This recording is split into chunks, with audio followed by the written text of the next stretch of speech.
KLA. Estación de radiofrecuencia modulada 91.7. Presenta su ciclo La Oveja Eléctrica con Hernán Bergamaschi. Recuerdos, androides, sueños, ilusiones, el presente, lo real, la historia, la filosofía. La Oveja Eléctrica con Hernán Bergamaschi.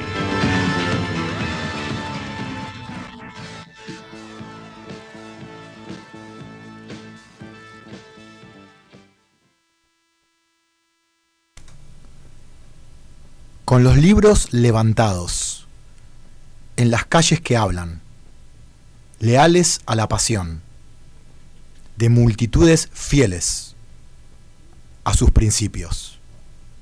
Marcha la esperanza, a darle residencia a nobles acciones de histórica presencia, que escucha ecos de montañas y mareas, insobornables, en ese canto que viene desde lo gratuito, que no traiciona y es valeroso grito.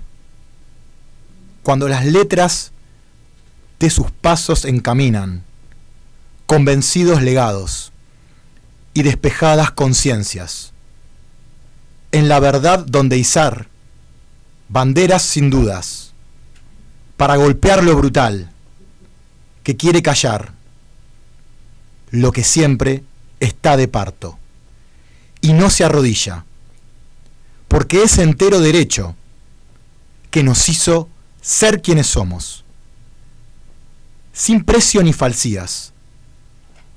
Por ello salimos, como el sol, cuando empieza otro día, a defender la huella que como país nos da nombre y apellido, para subirnos cuando queramos y como se nos antoje la virtuosa gana, a pisar y mirar de frente a la cara al futuro de raíz, para encender ese fuego que no pide permiso a quienes creen sentirse dueños de la razón.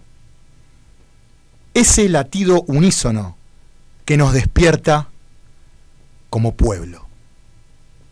Nora Brucoleri. Educación pública.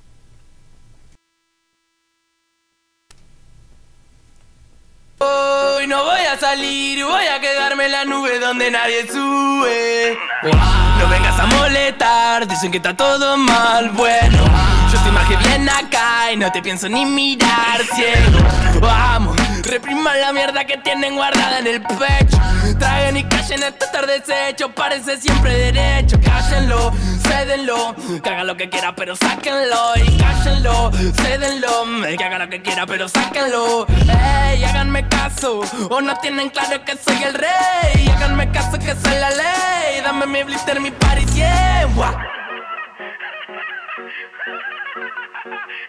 Portada de canguro, golpe duro. No podemos parar con esto, negro, te lo juro. Traje cianuro pa' meterle en el trago. 5 minutos acá y ya estamos causando estragos. Un mago nos quiere hacer desaparecer, pero esta plaga rara nunca para de crecer. Somos de los pocos locos que andan buscando placer, y aunque quieran vernos rotos nos damos abrazos a torcer. No para de toser, trabajando 12 horas, cobra 2 monedas al mes pa' mantener 4 personas. Y no hable de meritocracia, me da gracia, no me jodas que sin oportunidades esa mierda no funciona. Y no, no hace falta gente que labure más, hace falta que con menos se pueda vivir en paz. Mándale gas, no te perdás, acordate dónde estás, fíjate siempre de qué lado de la mecha te encontrás. Dice what up, esto pega como coca, la gente baila loca, el cuello se disloca. La droga en los dedos que vaya de boca en boca, sentí como te choca esa vaina, subió la nota.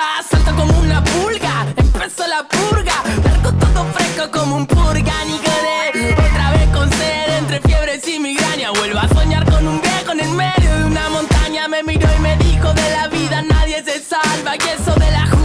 Es solo una actitud del alma, que virtud extraña. Ahora me quema las entrañas. Mi mejor conversación la tuve ayer con una araña. No sé qué hora es, ni me interesa. Acá siempre son 4:20 y estamos de la cabeza con simpleza. Birra barata y mala en lata, mala planta santa esa, la que calma el cuerpo y te lo desestresa. El judo está de fiesta, el culo se te tensa. Entiendo que te molesta, la empatía te cuesta. Y ahora gritamos y cantamos 9 de protesta, porque preguntamos bien y nadie nos dio una respuesta. Se creen dueños, salgan del medio, lo digo en serio. Fuera la chuta que meten al barrio, le tira a los pibes y le mata los sueños. Bueno, juego de darle grande el agujero que estamos quitando de nuevo, sacando pa' afuera que esos carroñeros, ñeros.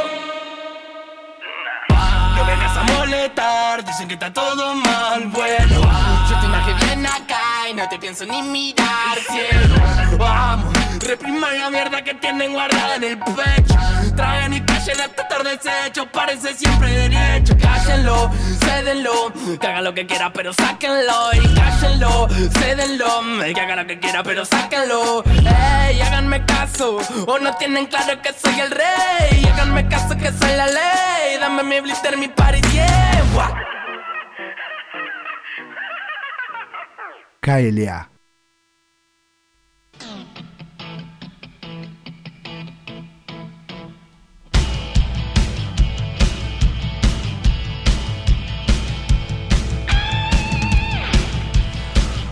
Muy buenas tardes. Estamos aquí desde la ciudad de Mar del Plata en La Oveja Eléctrica, en un día especial, el día del profesor, o sea, mi día, que en realidad, a ver, tiene que haber un solo día, que es el día del docente, esa es mi opinión, en vez de día del maestro, día del profesor, todo separado, elitista. No, amigo, tiene que haber solamente un día para todos, porque todos compartimos la misma profesión. Y el tema de hoy tiene que ver un poquito con eso, hablar sobre la educación. Hoy tenemos la Marcha Federal Universitaria, que ya se están reuniendo en el complejo universitario desde las 16. Nosotros vamos a ir cuando termine el programa. Hoy vamos a conversar sobre la educación y en esta primera parte vamos a reflexionar un poquito juntos como solemos hacerlo, y en la segunda parte vamos a entrevistar a Abigail Araujo, que es candidata a secretaria general de ADUM, el sindicato de los trabajadores docentes universitarios, en el marco de la Marcha Federal Educativa y de la lucha que se está dando por el financiamiento universitario. Abigail también es docente universitaria, así que no se pierdan tampoco la segunda parte del programa. Recordemos que el programa lo repetimos a las 22. Y bueno, mientras acá estamos tomando unos matecitos, le doy un sorbito al mate y me como un mordisquito de sanguchitos de miga de Panadería Central, la mejor panadería de Mar del Plata, Independencia 1615 y Los Andes 5799. Grandes productos de gran calidad, así que no se pierdan los productos de Panadería Central.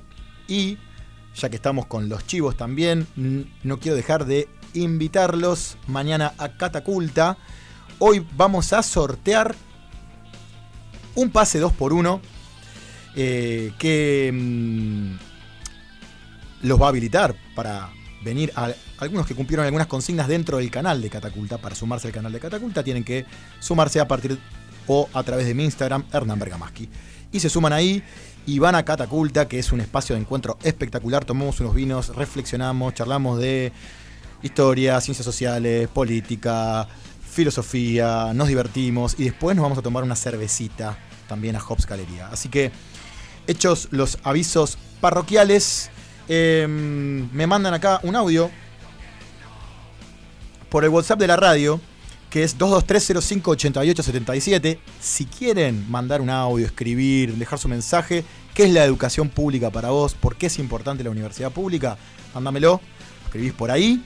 Y a ver, ¿qué me mandaron? Tengo acá un primer audio para escuchar, a ver. Que es la terrible inequidad entre aquel que puede ¿Hola? ir a la ¿Sí? escuela Mira. ¿Quién es? privada versus aquel que tiene que caer en la escuela pública. bueno. que es la terrible ¿De vuelta? A ver. inequidad entre aquel que puede ir a una escuela privada versus aquel que tiene que caer en la escuela pública. La Maroshka. Este es el expresidente Mauricio Macri, nos mandó un mensajito. Nahue. Tiene mi número, espectacular. Qué grande, qué maestro. Bueno, gracias Mauricio, gracias. Ahora, me quedé con una duda, escuchándote. Digo, ¿qué quiere decir caer en la escuela pública? Bueno, me quedé pensando un poquito en eso y en esta primera parte del programa vamos a charlar un poquito de esto, ¿no? Educación pública y educación privada. Esa frase tan liviana, ¿no? Tiene como una brutalidad que nos obliga a pensar qué significa realmente la educación pública en Argentina, en el marco también de lo que está pasando hoy, ¿no? ¿Qué lugar ocupa y por qué es clave defenderla? Pensemos que no solo asistimos al desfinanciamiento de la universidad pública hoy, también podemos decir que hay un desfinanciamiento de la educación en general, directa o indirectamente.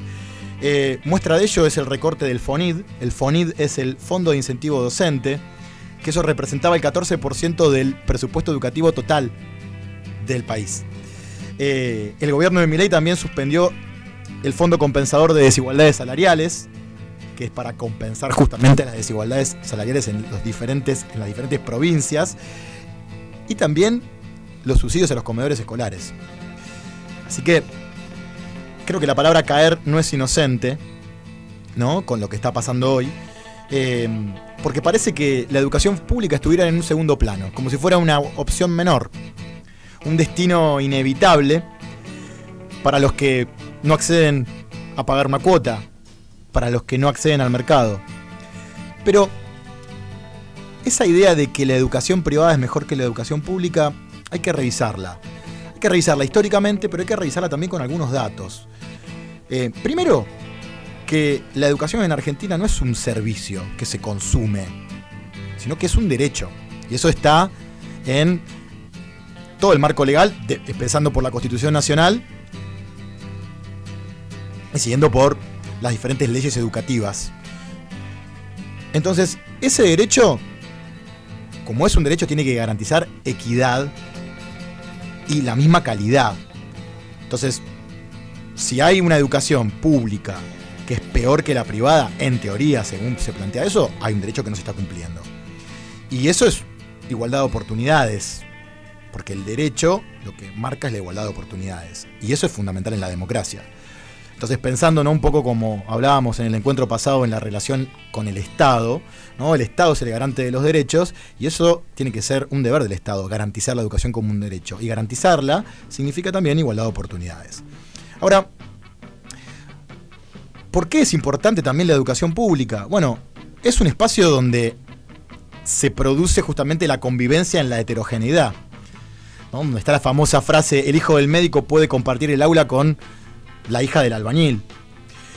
Entonces, no es solo un dispositivo para adquirir conocimiento, sino que es un dispositivo de ciudadanía, de construcción identitaria, de construcción social. Y justamente eso se construye colectivamente, se construye en lo común. Eso no lo da el mercado. Ahora, ¿qué significa que algo sea público? Porque según la ley, toda la educación es pública. ¿Sí? O sea, esa idea de dividir público y privado, según la ley, no existe. ¿Qué significa esto? Significa que, por ejemplo, en las escuelas, ¿no?, en todo el nivel educativo obligatorio, nivel inicial, nivel primario y nivel secundario, las escuelas son de gestión estatal, algunas, y otras de gestión privada. Pero el sistema educativo en sí, los diseños curriculares, los salarios de los docentes, están regulados y administrados por el Estado. Entonces, ¿qué ocurrió? En Argentina pasó que lo público, en el devenir histórico, quedó asociado a lo gratuito y a lo laico, pero no siempre es así. De hecho, hay países donde la educación pública es religiosa y países donde la educación pública también es paga. Incluso aquí, en Argentina, hay provincias que tienen enseñanza religiosa en la educación pública. Y también, por ejemplo, si pensamos en educación pública, las universidades, los posgrados universitarios son pagos. Entonces, esa idea de que lo privado y lo público, la diferencia es pagar, no es del todo clara, ¿sí? Tenemos que pensar que ahí hay como una administración, ¿no? Y en la obligatoriedad hay una garantía de derechos. Entonces eso también implica, en algunos casos, gratuidad. Entonces, lo público es aquello que se garantiza como un derecho, más allá de la forma de gestión. Entonces, lo público puede estar gestionado por un privado, pero está garantizado como un derecho. En Argentina, desde fines del siglo XIX, desde el orden liberal conservador, y particularmente, si se quiere, como hito fundamental, la ley 1420, la educación fue primero una obligación del Estado, y después fue un derecho. Esto también habla de la disputa, ¿no?, sobre justamente el sentido del Estado y de lo público. Porque que sea una obligación del Estado también implica que la educación fue un dispositivo para la conformación de una ciudadanía inserta a un mercado de trabajo específico, con ciertas competencias específicas, ¿no? La lectoescritura y el cálculo, por ejemplo, en la escuela primaria, y también en una ciudadanía donde todavía, como me gusta decirle a mí a mis alumnos muy rápidamente, había un paisano de cada pueblo, porque había inmigrantes, ¿no? Inmigrantes de países limítrofes, migrantes internos y también de países europeos. Entonces había que construir una identidad también. Entonces la educación fue un dispositivo y la escuela fue un dispositivo para eso. Pero con el tiempo y con la disputa también de los sectores populares, empieza a transformarse también en una demanda y empieza a transformarse en un derecho y una necesidad. Justamente, donde hay una necesidad, nace un derecho. Y eso marcó una tradición. Pero también con el devenir, y ya después en la segunda mitad del siglo XX, y el crecimiento muy grande de la clase media, empezó a crecer la educación privada. Mucho más ya después de la última dictadura cívico-militar, la educación privada despegó muchísimo más. Porque, por ejemplo, la inserción de la mujer en el mercado laboral, pero también las necesidades de las familias para poder solventar, donde ya no alcanzaba con un salario, generaba justamente que ambos padres estén trabajando. Entonces las familias empiezan a buscar doble escolaridad, empiezan a buscar también, ante los conflictos salariales y las huelgas, continuidad en las clases, cierta previsibilidad.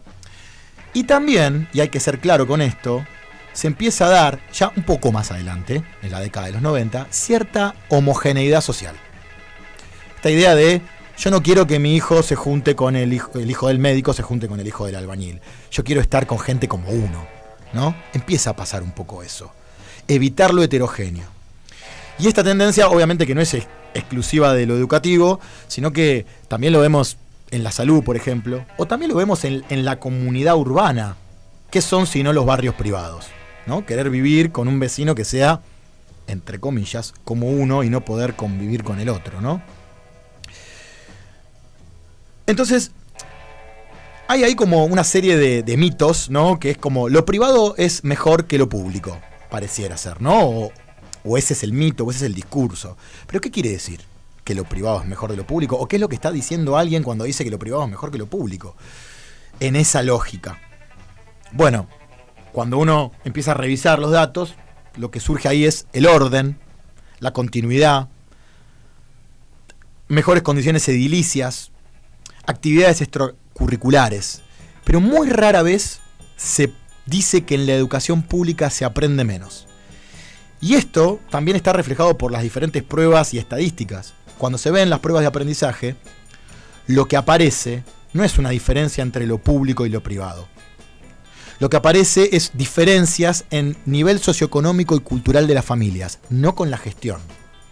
O sea, la comunidad educativa por la que está compuesta la escuela o hacia quien está dirigida esa institución es condicionante de los niveles de aprendizaje. Entonces, obviamente, si vos segregás y ponés todas personas de familias con un capital cultural muy alto en una misma institución educativa, bueno, obviamente que los niveles de aprendizaje en ese tipo de evaluaciones van a ser mucho más altos. Pero esa escuela puede ser de gestión estatal. Por ejemplo, el Colegio Ilia en Mar del Plata, que es un colegio de gestión estatal, porque está gestionado por la Universidad Nacional de Mar del Plata. ¿Pero qué hace el colegio? Tiene un mecanismo de ingreso, ¿no?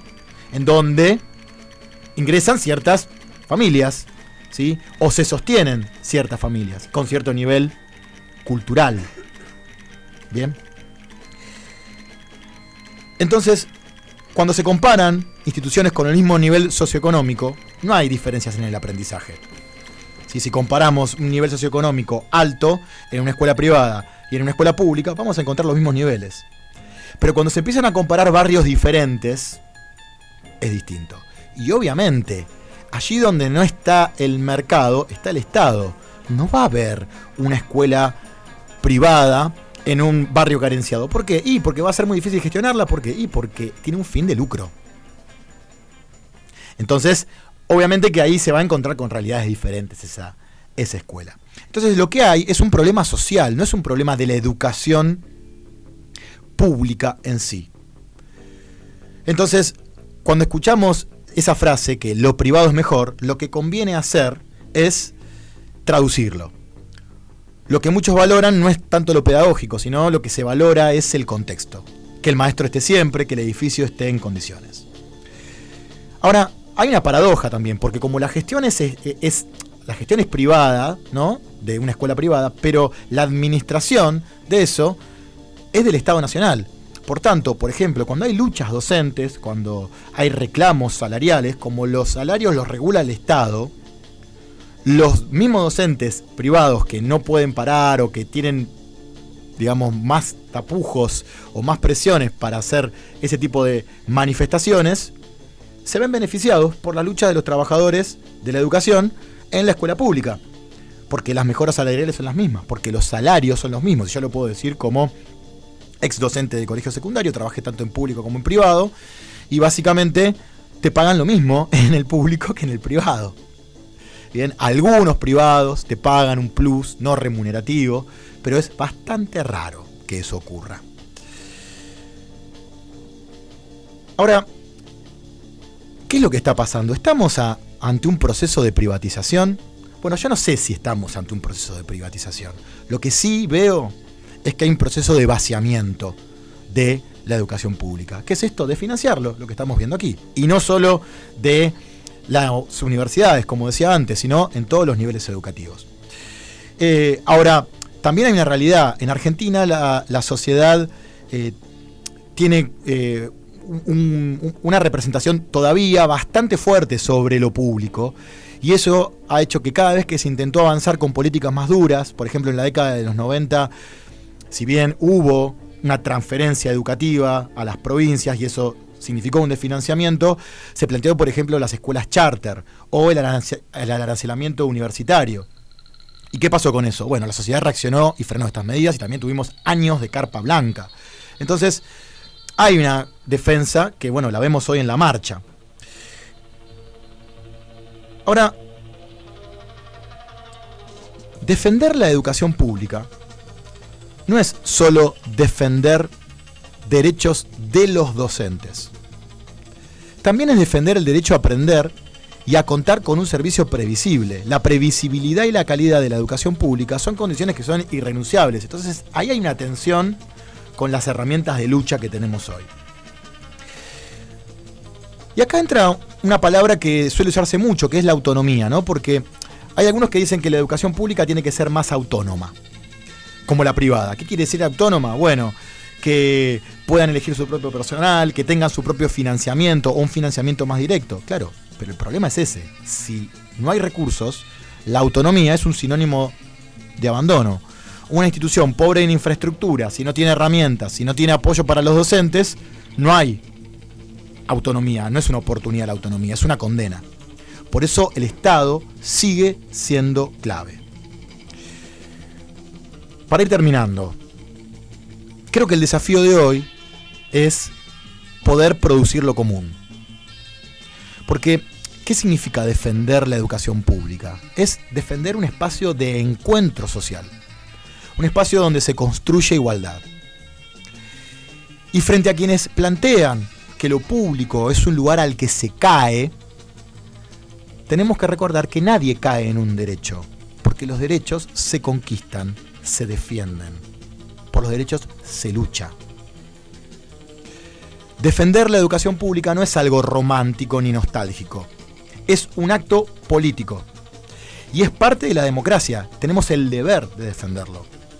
Porque sin educación pública fuerte, gratuita y de calidad, no existe la igualdad de oportunidades. Y sin igualdad, lo único que queda es un país fragmentado, una sociedad dividida entre los que pueden acceder y los que no. Por eso creo que la pregunta no es si vale la pena sostener lo público. Está clara la respuesta a eso. La pregunta es, ¿estamos dispuestos a renunciar a la igualdad y a transformar la educación en una mercancía? ¿A aceptar que el futuro dependa del nivel de ingreso o de una cuota? Yo estoy convencido que no. Esa no es la Argentina que queremos. Estás escuchando La Oveja Eléctrica por el aire de la KLA.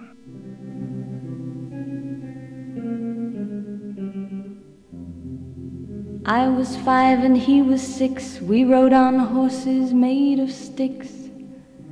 He wore black and I wore white. He would always win the fight. Bang, bang. He shot me down. Bang, bang. I hit the ground. Bueno, segundo bloque de La Oveja Eléctrica. Ya nos vamos a meter con la entrevista a Abigail Araujo. Pero antes, no quería olvidarme que, como decía, mañana tenemos Cataculta. Hicimos un sorteíto para la gente del canal de Cataculta. Súmense al canal de Cataculta. Me encuentran en mi Instagram, @HernanBergamaschi. Y ahí está el canal de Cataculta. Se suman y se enteran de un montón de cosas. Bueno, ¿quién ganó? Ganó nombre de usuario Nerea Megrá. Florencia Nerea Megrá. Mira, justo fue alumna mía, Florencia. Espectacular. Bueno, Florencia, tenés el pase 2x1. O sea, para que vengas vos con alguien más a Cataculta. Y también tenemos mensajitos. Feliz día, Hernán. Gracias. Carlos Parra, otro alumno. Bueno, qué bueno. Me están escuchando mucho los alumnos. Eso me hace sentir muy, muy bien. Y quería decir algo más antes de escuchar la entrevista, que tenemos otro mensaje en el audio que me están mandando acá por WhatsApp, pero ese es un audio. A ver, vamos a escucharlo. Me duele más que a vos. Mirá si yo no voy a bancar los jubilados. Mirá este tarado. Yo defiendo a los jubilados. Yo defiendo a los jubilados. ¿Cómo no lo voy a defender? Si nosotros tenemos que ser muy cagones para no defender a los jubilados. ¿Me entendés? Gracias, Dieguito. Gracias por mandar mensajitos desde el cielo. Qué maestro. Bueno, amigos, vamos a escuchar la entrevista con la capa de Abigail, que nos va a contar la situación de las universidades. Y si se le pierden esto que lo están escuchando en este momento, y son las 10 y pico de la noche, sí, se repite a las 10 el programa. Así que ahí estamos.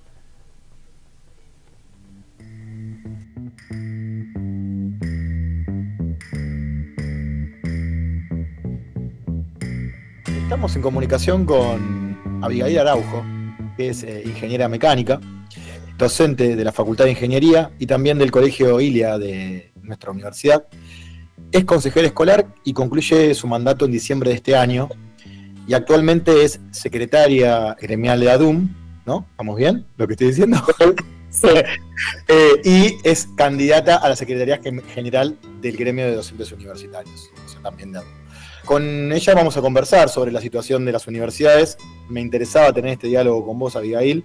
Bienvenida. ¿Cómo estás?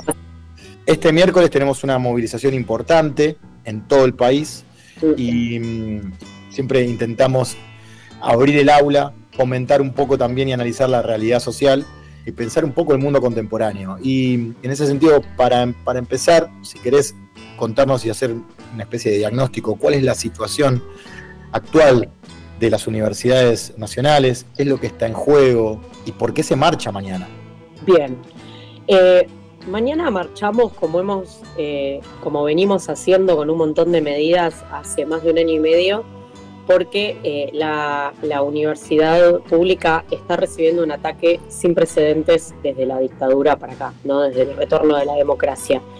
Entendemos que las medidas que ha tomado el gobierno nacional que incluyen ahogo presupuestario en general, ajuste salarial, retraso y reducción de las becas, suspensión de la obra pública, desmantelamiento de las políticas de ciencia y tecnología, constituyen un herramental para destruir la universidad pública como la conocemos.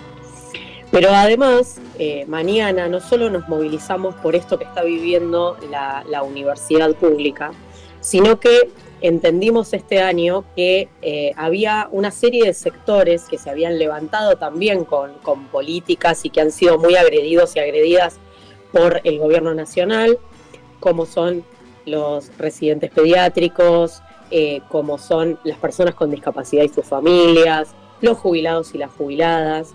Entonces, esta marcha a la que estamos convocando con mucho entusiasmo, porque creemos que va a ser muy grande, en realidad sintetiza una serie de reclamos y de límites que ya las urnas le pusieron al gobierno nacional y que parece no entender.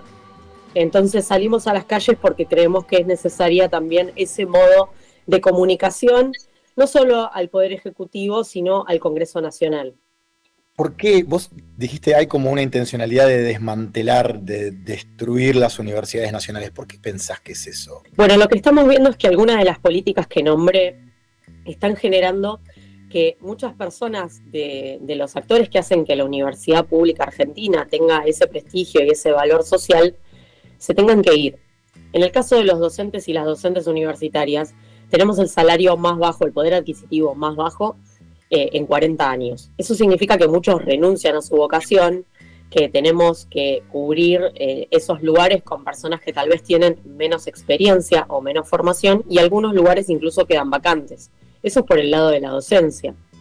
En el caso de los no docentes, sufren fuertemente lo que tiene que ver con el pluriempleo, lo mismo igual los docentes, ¿no? Esta situación de que cuando tenés un salario bajo tenés que laburar más horas, eso por supuesto que impacta en el nivel y en el desarrollo y la profundidad de las tareas que tenemos que encarar. Y en el caso de los estudiantes, la crisis económica en general, el aumento de los alquileres, el hecho de que las becas sean tan bajas y ni siquiera les alcancen para cubrir un mes de un comedor que ya de por sí está subsidiado, genera una deserción más fuerte que la que hemos visto en otros años. Eso significa que las personas que aspiramos que lleguen a la universidad, que nosotros y nosotras aspiramos a que lleguen a la universidad todos aquellos que lo desean hacer, porque entendemos que la educación superior es un derecho humano. Eso no está pudiendo suceder ahora, porque no podemos sostenernos quienes enseñamos y no pueden sostenerse en su carrera quienes quieren aprender y quienes quieren estar en la universidad. Pero además también entendemos que la Universidad Pública Argentina tiene otros roles de acercamiento a la comunidad, como la extensión y la investigación. Entonces, cuando se corta el presupuesto y esas políticas no pueden ser efectivas porque no tienen cómo llevarse a cabo, también se destruye la misión de la universidad como la entendemos nosotros que debe ser, que es un derecho social ampliado, es decir, tienen derecho a la universidad quienes estudian en la universidad, pero también quienes se benefician de esas otras políticas de acercamiento de la universidad a la comunidad. Todo eso está en juego cuando no hay presupuesto. Entonces, a eso le decimos destrucción. No decimos que se va a caer un edificio. Lo que decimos es que la universidad pública, con estas políticas, deja de existir como la concebimos nosotros, que es un lugar de oportunidades, un lugar de progreso social, un lugar de construcción de mejores futuros para las mayorías de la Argentina. Ahora, supongamos que esto continúe, ¿no? Que, digamos, que triunfe este desmantelamiento o esta destrucción, como lo caracterizaste vos. ¿Cómo sería esa universidad futura? Digo, para también pensar en cuál es el proyecto, ¿no? de que está del otro lado. Bueno, en principio lo notable de este gobierno, a diferencia de otros gobiernos que han implementado planes de ajuste en la universidad, es que no podemos vislumbrar que la universidad sea parte de su proyecto político. Entonces, a veces es difícil contestar qué rol le quieren dar a la universidad en un plan tan destructivo. Pero sí tenemos algunas pistas, como por ejemplo, y esto también es impulsado por el conjunto de los rectores, que se quiere implementar un programa de créditos académicos que, si miramos a lo que sucedió en Europa con el Plan Bolonia, que tiene muchas similitudes al SACAU, el Plan de Créditos Académicos, lo que podemos ver es que vuelve a las asignaturas simplemente un conjunto de créditos por familias de temas, y valen una cantidad de horas las materias, una cantidad de horas en el curso, en las aulas, y una cantidad de horas autónomas de estudio de los estudiantes. Esas materias, en teoría, podrían generar una movilidad, es decir, que teóricamente los estudiantes puedan moverse de un lugar a otro y cursar diferentes asignaturas en otras universidades. Lo que nos preguntamos es, ¿qué estudiantes son aquellos que pueden viajar y aprovechar eso? ¿Qué estudiantes son los que se quedan con materias recortadas, con menos cantidad de contenidos en la universidad pública y van a pasar a posgrados pagos? Y además, no estamos abriendo la puerta a que puedan cursarse asignaturas en universidades privadas diciendo que valen lo mismo que la universidad pública y recibir títulos de la universidad pública. Esa es una cosa que podemos vislumbrar como problemática, que vuelve una universidad elitista para privilegiados, que son los que van a poder moverse y disfrutar supuestamente de ese sistema. Además, estamos viendo que en algunas universidades suceden cosas preocupantes, como que se convoca a las empresas y a los graduados a hacer aportes por el presupuesto que no estamos recibiendo del Estado Nacional, que dice la Constitución que tiene que financiar la educación. Quien pone el dinero pone las condiciones. ¿Vamos a tener una universidad al servicio de los intereses del mercado o de resolver los problemas de la gente y del futuro? Esa es otra pregunta. Lo dejo como pregunta porque no lo tengo claro, pero nos preocupa. Lo mismo nos preocupa una decisión de la Corte Suprema, que no somos ajenos a saber que la Corte Suprema sabe acomodarse perfectamente a los momentos políticos. Un fallo que excluye a los estudiantes y a los graduados de ser jurados en los concursos docentes, con lo cual quita derechos de la reforma del 18 que indican que los estudiantes y los graduados tengan la potestad de decir en un concurso si un docente debe ascender, debe ingresar a la carrera docente. Todas estas cuestiones que son retrasos respecto de lo que se planteó hace más de 100 años en la reforma del 18, nos dan la pauta de que, como en un montón de cosas el presidente habla de una supuesta época dorada de principio de siglo, quieren llevar a la universidad a una situación pre-reformista, es decir, una universidad de vuelta elitista, excluyente,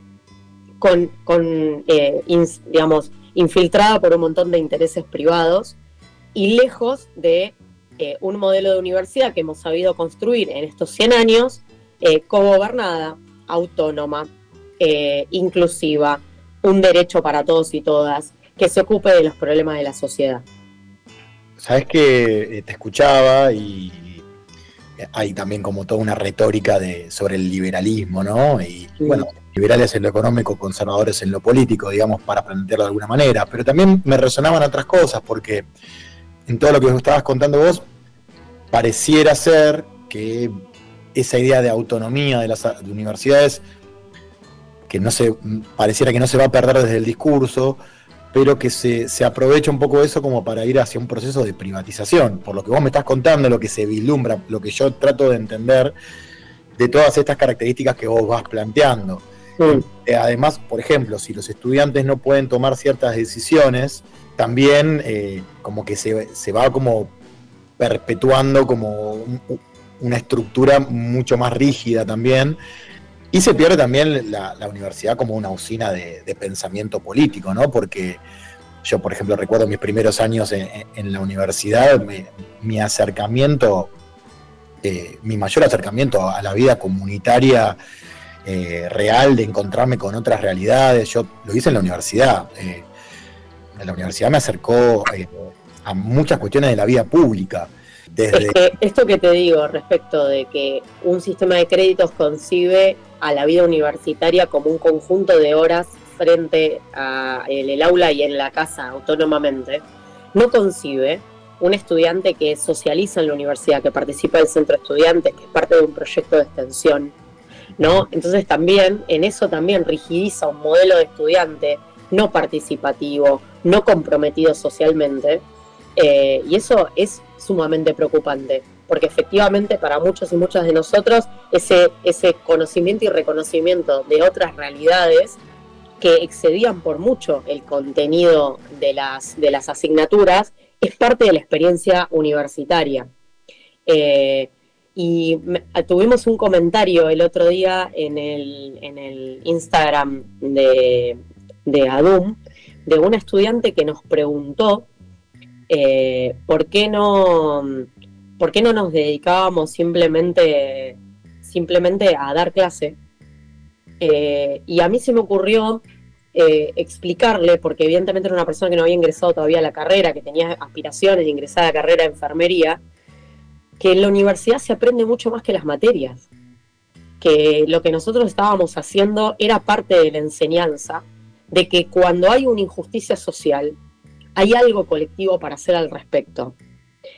Y la rigidización que vos decías impide este trayecto de alguna manera.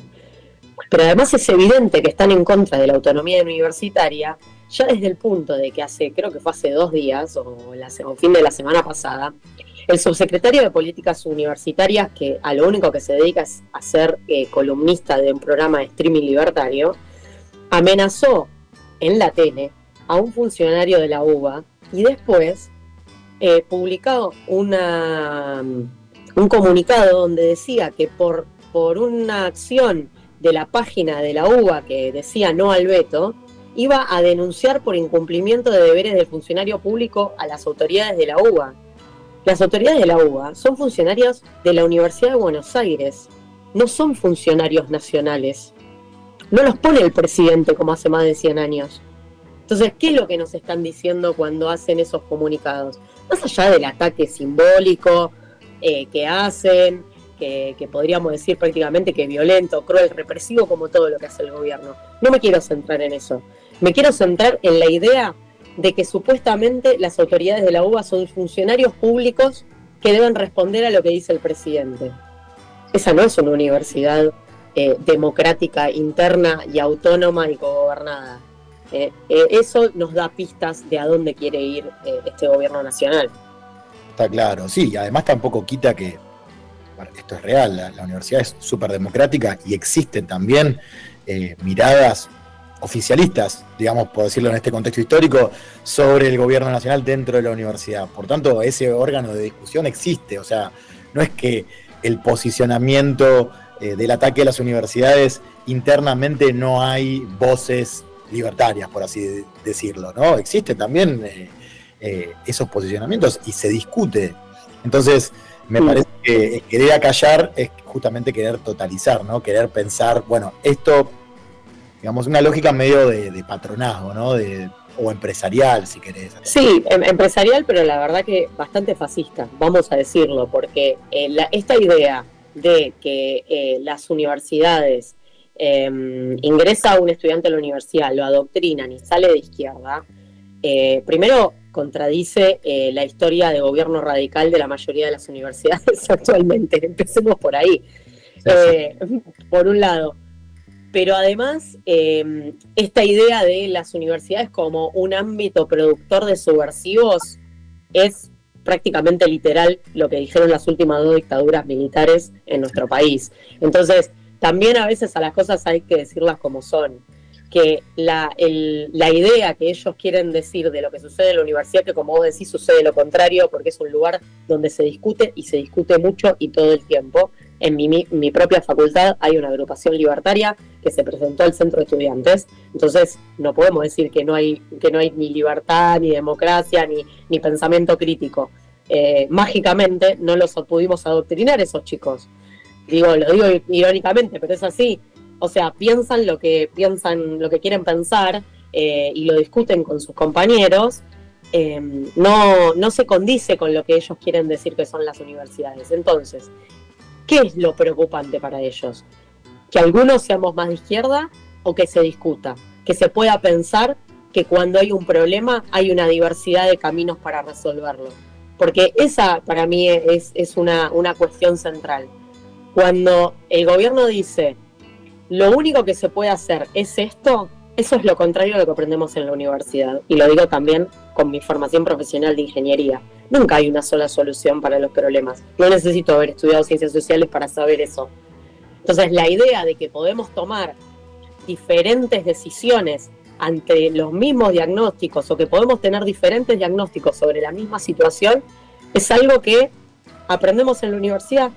Y creo que eso es lo más difícil para el gobierno para lograr imponer un pensamiento único. ¿Cuál sería el objetivo, digamos, de la marcha en sí mismo? ¿A qué se apunta para comunicarle también a los oyentes? Porque este miércoles también en el Congreso Nacional hay una serie de discusiones y que atañen directamente al financiamiento de las universidades. Y el lunes el presidente también dio un discurso sobre el presupuesto. Para unir un poquito los atar cabos y unir un poco todo lo que está ocurriendo, ¿qué relación? O sea, la marcha evidentemente es por el financiamiento universitario, pero ¿cuál sería el objetivo a lograr? Y cómo viste vos los anuncios presidenciales de lunes? Yo diría que más que escuchar lo que dijo Milei, hay que mirar el presupuesto. Así que quiero tirar algunos datos porque estuvimos analizando el proyecto de ley de presupuesto. El proyecto de ley de presupuesto, en principio, y esto lo están diciendo todos los sectores universitarios, consolida el ajuste. No significa ningún tipo de aumento para las universidades. Agarra la inversión en universidades actual y la multiplica por la cantidad de meses del año próximo y nada más. Además, contiene una serie de trampas adentro bastante graves, como por ejemplo que en su artículo 30 intenta derogar artículos de 3 leyes. La Ley de Educación Nacional quiere derogar el artículo que dice que el 6% del PBI debe ir a educación. La Ley de Educación Técnica en el artículo que destina presupuesto específico. Y la Ley de Financiamiento de la Ciencia, la Tecnología y la Innovación en los 3 artículos donde expresa a cuánto presupuesto se compromete el Estado Nacional y donde establece un calendario de aumento de ese presupuesto hasta 2031 para llegar al 1% del PBI. No contentos con eso, también se propone derogar la movilidad de las asignaciones familiares. No la asignación universal por hijos, sino las asignaciones familiares que reciben los trabajadores y trabajadoras que tienen hijos e hijas. Y, muy importante para los y las marplatenses, deroga todos los artículos importantes de la zona fría y deja a potestad del Poder Ejecutivo asignar descuentos por zona fría a donde quiera, discrecionalmente. Eso es la ley de presupuesto que presentó Milei ayer. Entonces, la marcha, como vos decís, es para que los diputados y diputadas y los senadores y senadoras rechacen el veto a la ley de financiamiento universitario, rechacen el veto a la ley de emergencia pediátrica, pero que también se comprometan a que esa ley de presupuesto no empeore ni solidifique aún más el plan de ajuste que está llevando a cabo Milei. Tiene que haber un compromiso ahí, por un lado, de que existe un presupuesto porque no puede seguir el Poder Ejecutivo Nacional discrecionalmente asignando partidas como hizo los últimos 2 años, pero por otro lado, tampoco votar cualquier cosa que comprometa el futuro de todo el sistema educativo y siga afectando de peor manera todavía los bolsillos de las grandes mayorías de la Argentina. Entonces, la marcha es para todos aquellos y aquellas que creen que hay que defender la universidad pública, que creen que si es necesario arreglar las cuentas fiscales, hay que empezar por otro lado y no por la salud, que entienden que quienes tienen en su familia una persona con discapacidad necesita una ayuda, que quienes trabajaron toda su vida merecen un ingreso digno y que si no tuvieron aportes fue porque su empleador no aportó, no porque ellos no trabajaron. Para todas esas personas es importante que estemos juntos y juntas en la calle, dando un mensaje que ya dieron las urnas de la provincia de Buenos Aires, pero que ahora vamos a dar a nivel nacional, siendo miles y miles en todas las ciudades del país, que es que la prioridad es la educación, la prioridad es la salud, la prioridad es aquellos que más ayuda necesitan. Bueno, Abigail, clarísimo. Para ir cerrando, bueno, la marcha es miércoles, concentran 16 horas en el complejo universitario, ¿no es así? Así es, y vamos a arrancar recién la marcha tipo 17 horas, eso significa que vamos a avanzar por Rodríguez Peña desde las 17 horas, que más o menos llegaremos a las 17:30 a Peña e Independencia, y después vamos a seguir por Avenida Independencia hasta Independencia y Luro, ahí termina. Entonces aquellos y aquellas que se quieran sumar y salgan de trabajar después de las 5 de la tarde, se pueden sumar en cualquier punto por Avenida Independencia y venir a estar juntos en la calle. Excelente, a mí me viene bárbaro porque la Oveja Eléctrica está saliendo y termina a las 5 de la tarde, así que para todos los oyentes también nos vemos ahí en la marcha. Para cerrar, ¿qué esperas que ocurra a nivel político después de la marcha? ¿Cuáles son tus expectativas? Yo espero que mañana mismo se rechace el veto a estas dos leyes, a la emergencia pediátrica y a la ley de financiamiento nacional, la ley de financiamiento universitario. Y después, ¿qué pasa a nivel político? Va a depender de la valentía o no, y de la voluntad de escuchar de los referentes políticos a lo que está diciendo gran parte de la sociedad, que es que hay que ponerle un límite a este gobierno. Y que si Milei y Villarruel no están dispuestos a escuchar a la sociedad, tal vez se tenga que correr. Eso lo va a definir, por un lado, el pueblo en la calle, y por otro lado, también nuestros representantes, que nos tienen que escuchar sobre cómo orientar desde el Congreso Nacional, por ejemplo, que es su función, el presupuesto que viene. Bueno, Abigail, te agradezco muchísimo. Abigail Baujo, candidata a secretaria gremial de ADUM. Secretaria general. Secretaria general, sos secretaria gremial. Soy secretaria gremial de ADUM, ingeniera y profesora del Colegio Ilia. Te agradecemos muchísimo y nos vemos en la marcha este miércoles. Nos vemos en la marcha. Vale, gracias. Ariel, escúchame. Ese mundo es muy mal. La vida bajo el mar es mucho mejor que el mundo de allá arriba. ¿Tú crees que en otros lados las algas más verdes son? Y sueñas con ir arriba, qué gran equivocación. ¿No ves que tu propio mundo no tiene comparación? ¿Qué puede haber allá afuera que causa tal emoción? Bajo el mar, vives contenta siendo sirena, eres feliz. Sé que trabajas sin parar y bajo el sol para variar, mientras nosotros siempre flotamos bajo el mar. Los peces son muy felices, aquí tienen libertad. Los peces allá están tristes, sus casas son de cristal. La vida de nuestros peces muy larga no suele ser. Si al dueño le apetece, a mí me van a comer. Bajo el mar, bajo el mar. Nadie nos fríe ni nos cocina en un sartén. Si no te quieres arriesgar, bajo el mar te quedarás. Y sin problemas entre burbujas tú vivirás. Bajo el mar hay siempre ritmo en nuestro mundo al natural. La mantarraya tocará, el esturión se unirá. Siempre hay ritmo marino bajo el mar. Oye la flauta, oye el arpa y el contrabajo. Ponle atención, verás las trompetas y el tambor. Disfruta de tu canción. Sí, con la marimba y el violín. Las duchas volteando, el otro cantando. Sin olvidarnos del espadín. Que empiece la función.